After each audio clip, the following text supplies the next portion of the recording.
Ayan guys, meron tayong beef shank. Ayan, tatlo lang yan guys. Hindi masyado kalakihan for only 157. Ayan, gagawin natin. Masarap na. Kare-kare. Ayan.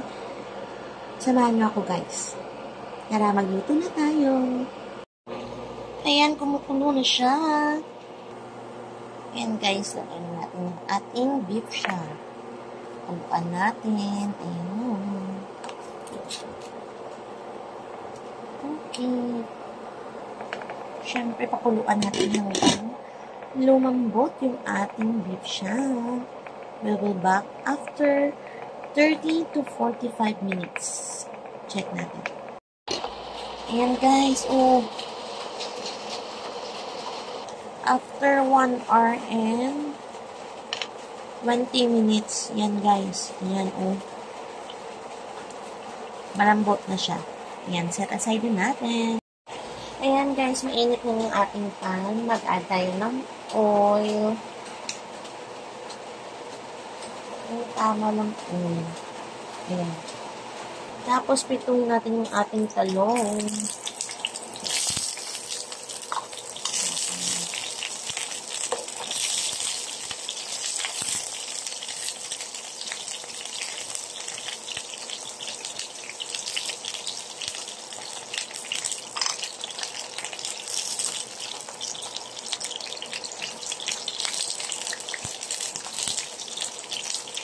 Okay. Yan guys. Yan guys, masarap pagprito yung talong natin guys. Sa ating kare-kare na lulutuin. Yan. Baliktarin lang natin hanggang maluto yung ating mga talong. Kung saan yung prefer nyo guys, pwede rin steam. Kung anong gusto nyo. Basta sa akin, piniprito. Kasi merong lasa yung talong na masarap. Pag lumalabas yung lasa niya, sarap. Yung medyo matamis-tamis. Ayan guys. Ayan guys, ito na yung ating talong. Hanguin natin.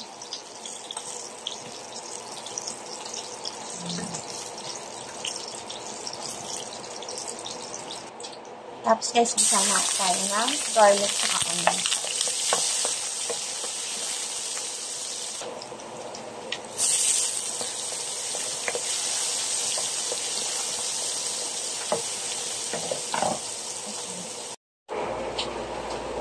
Add natin yung ating onion.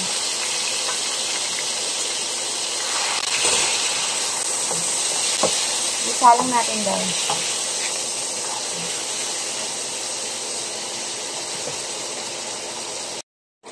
Add tayo ng konting salt para milasa yung ating beef shank.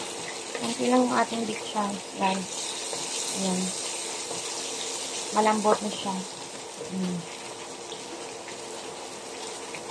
Nag-add pala ako ng pepper, guys. Hindi na on. Ayan, nag-add tayo ng pepper. Black pepper po. Black pepper, ayan. Nag-add tayo ng konti ulit. Isa lang natin. Isa. Ayan guys. Add natin yung ating sauce. Hindi sa inyo kung gaano kadami. Ayan, mas madami, mas okay kasi wala din yan mamaya. Ayan.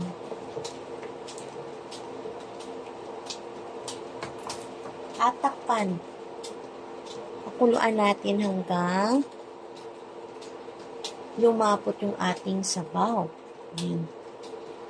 We'll be back after mga 10 minutes. Ayan guys. Ayan guys, kumulo siya. Lalagyan ko ng seasoning. Pero, optional yan guys. Kung gusto mong wala, pwede rin. Kasi, kakain yung anak ko. Favorite din yan yung ano. So, dapat malasa yung aking kare-kare. Kasi, hindi naman siya kumakain ng bagoong. Ayan. Kaya, optional din yan, guys. Yung tama lang yung lasa. Ayan. medyo konting lapot pa. Need natin yung konting lapot. Ayan.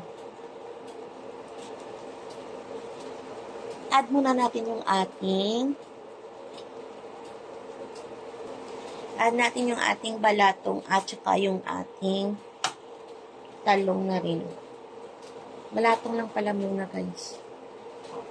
Ayan.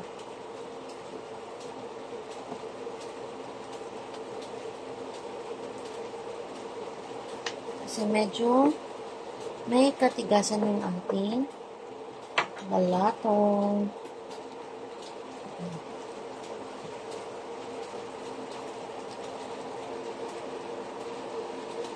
Ayan, guys. Add na rin natin yung ating pechay dito sa gilid.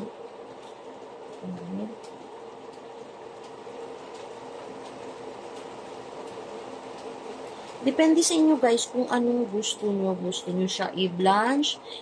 Mas masarap kasi yung para sa akin, ha. Para sa akin, guys. Mas masarap, ha. Ninunod natin yan.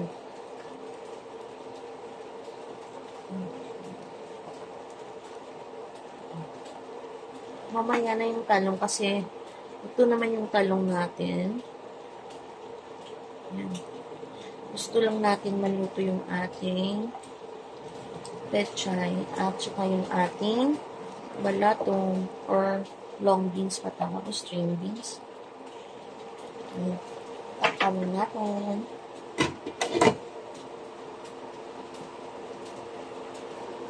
Ayan, guys. Add natin yung ating tawang dito sa gilid. Ayan.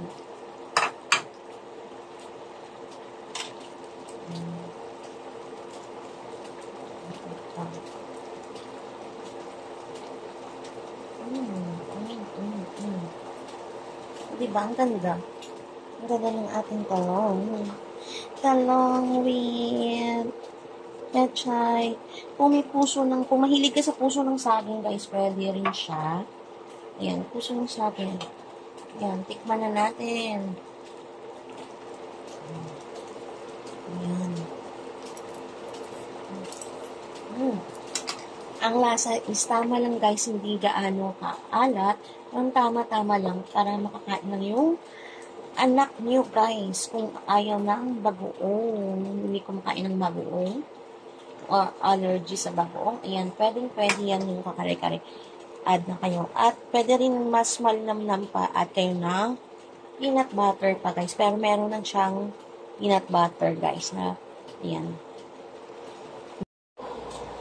Ayan, guys, after matagal lang talaga ang pagka-tender. Ayan, okay na yan, guys. Okay na yung ating kare-kare.